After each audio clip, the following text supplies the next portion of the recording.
Et tout de suite votre programme sur PK1.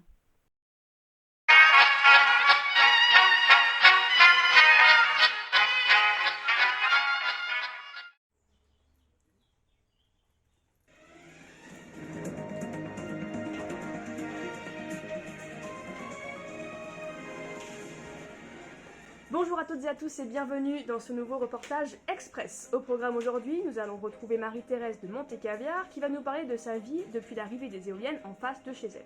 Un reportage d'Arnaud Michel sur Reportage Express. C'est à Monte-Canal, un petit village de campagne que Marie-Thérèse de Montecaviar a décidé de s'installer il y a 2 ans. Mais depuis maintenant 6 mois, la duchesse vit un horrible calvaire à cause de l'arrivée d'un parc éolien en face de chez elle.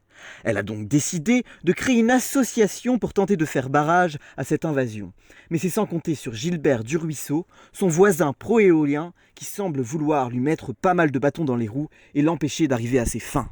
Nous avons rendez-vous avec Marie-Thérèse, qui nous a donné rendez-vous dans la salle polyvalente de son village, où elle tient une belle conférence en compagnie de ses adeptes. Allons-y. Nous allons entrer. Ne faisons pas trop de bruit, la conférence a déjà commencé. Comment pouvons-nous essayer de telle pollution visuelle et sonore à nos enfants? Énergie renouvelable, certes, mais savent-ils combien au moins une seule éolienne coûte? Pour un champ de 10 éoliennes, des millions sont dépensés. Et pour nos enfants, il ne reste rien. Révolution! Ouais! Elle a raison. C'est ça ma tété, c'est bien. C'était super, Tété. C'était merveilleux. Bonjour Marie-Thérèse, comment allez-vous? Vous avez fait un très très beau discours. Oh bonjour, ça fait plaisir de vous voir. Merci d'être venu donner de la visibilité à mon compte. Ça me fait très plaisir. Ça me fait très plaisir aussi. Mais dites-moi, il n'y avait pas beaucoup de monde à votre conférence? Ça m'arrive, vous savez. On devait être une petite trentaine, mais il a fallu que mon voisin fasse sa fête d'anniversaire. Le même jour que ma conférence. Oh, c'est terrible Marie-Thérèse. C'est terrible. Il fait toujours tout pour me mettre des bâtons dans les roues, celui-là. Oh Marie-Thérèse. Pardon. Excusez-moi. Marie-Thérèse nous demande quelques moments de solitude lors de notre interview. Je pense que sa dispute avec Gilbert doit beaucoup l'affecter. Nous allons donc interroger les adeptes de la duchesse de Montecaviar qui vont nous éclairer sur le combat que mène leur ami. Allons-y gaiement.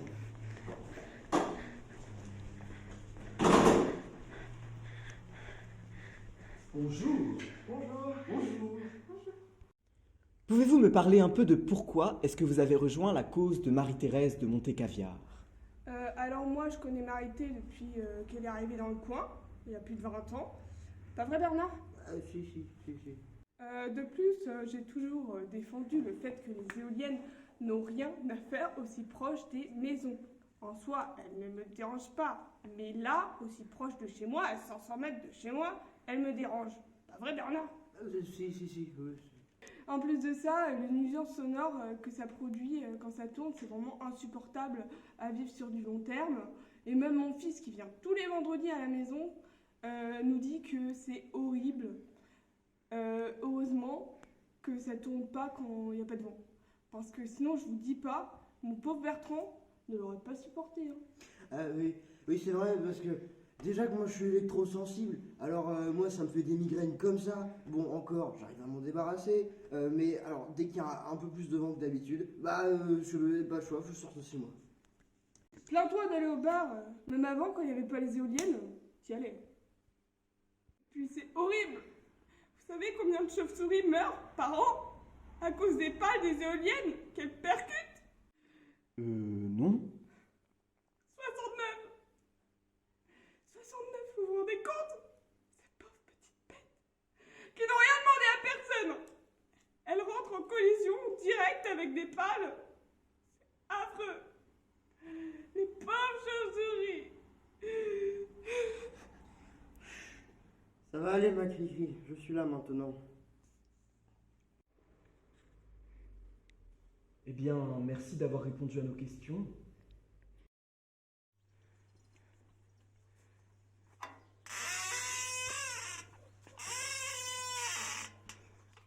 Nous arrivons maintenant devant la maison de Marie-Thérèse où elle nous a invités à prendre le thé. Nous allons connaître plus en détail le fruit de son combat. Allons-y. Doudou le chien. Ce que Marie-Thérèse ne sait pas, c'est que nous avons secrètement invité Gilbert du Ruisseau à venir chez elle afin de mieux comprendre la raison de leur dispute et pour qu'il puisse nous donner son point de vue sur l'arrivée des éoliennes dans le village. Ça risque d'être tendu, mais très intéressant.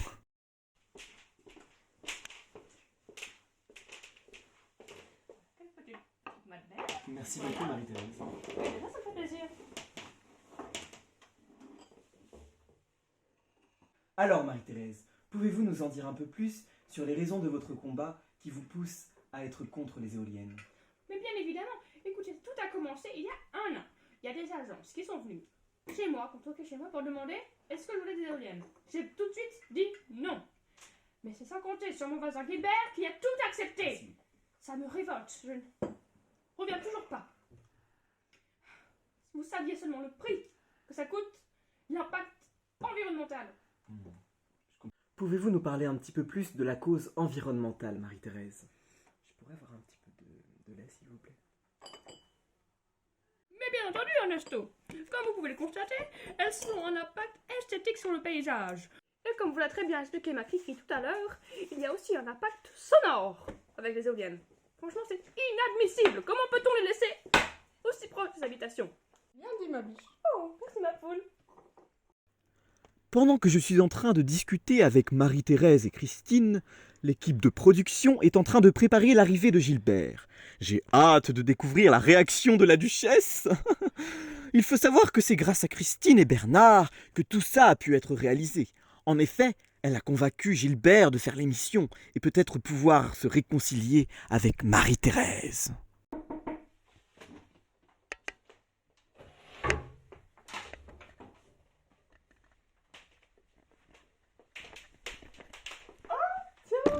Mais c'est Gilbert.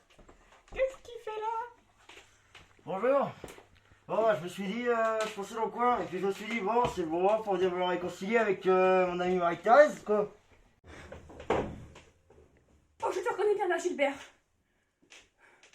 Tu es venu pour te faire passer en victime face à la télé. Et me faire passer pour une folle à cause des éoliennes qui pourrissent le paysage. Sors de chez moi! Tu n'es pas le bienvenu ici.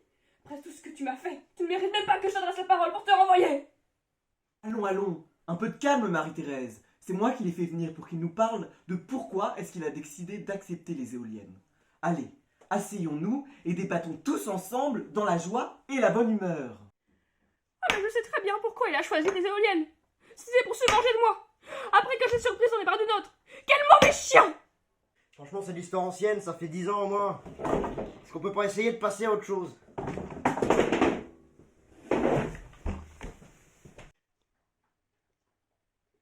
Si j'ai choisi l'éolien, voilà, c'est pas pour me venger, hein, bien au contraire. Si j'ai choisi l'éolien, c'est parce que c'est totalement renouvelable. Voilà, ça utilise qu'un seul élément, c'est-à-dire c'est le vent, ça utilise le vent, et c'est formidable, c'est pas formidable?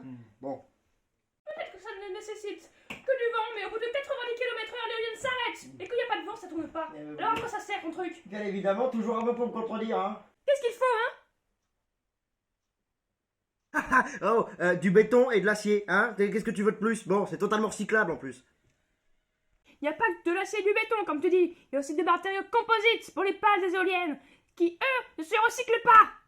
Ça se recycle peut-être pas, mais ça n'engendre aucune pollution des sols. Il est temps de calmer le jeu, n'est-ce pas Christine? Oui, c'est vrai. Vous voulez pas parler d'autre chose? Avant ça, j'ai encore quelques petites questions pour nos deux amis. On n'est pas amis! Certes. Pouvez-vous nous dire quelle est la durée de vie d'une éolienne? Une éolienne peut rester en moyenne 25 ans en service et va fonctionner en moyenne 6000 heures par an.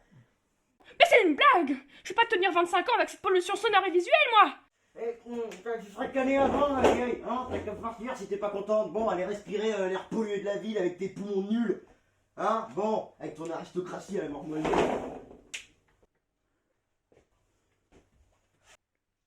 Comment oses-tu me traiter de cette façon? Jamais on m'a parlé sur ce ton depuis ma séparation avec Edgar. Tu vas le regretter, crois-moi. Gris-gris, retiens-moi, ça va faire mal. Faire quoi là, mon petit caviar, hein? Il va me frapper avec son sac à main, vas-y viens, je t'attends. Viens, je t'attends. Allez, allez, viens. Moi tu crois que j'ai peur, moi tu crois que j'ai peur de moi. Et voilà, alors, on se dégonfle. Je crois que c'est la fin de ce reportage. Merci à tous de nous avoir suivis. Je rends l'antenne, Michel, au revoir. Aïe! Eh bien, merci Ernesto pour ce reportage mouvementé. On espère que cette bagarre n'a pas fait de blessés et on leur souhaite une bonne continuation. Pour nous, c'est maintenant l'heure de se quitter, en espérant que cette émission vous a plu. La semaine prochaine, on parlera macramé avec Séverine et Pierrick qui ont monté leur business en mars 2020. Sur ce, je vous souhaite une bonne et agréable fin de journée. C'était Reportage Express.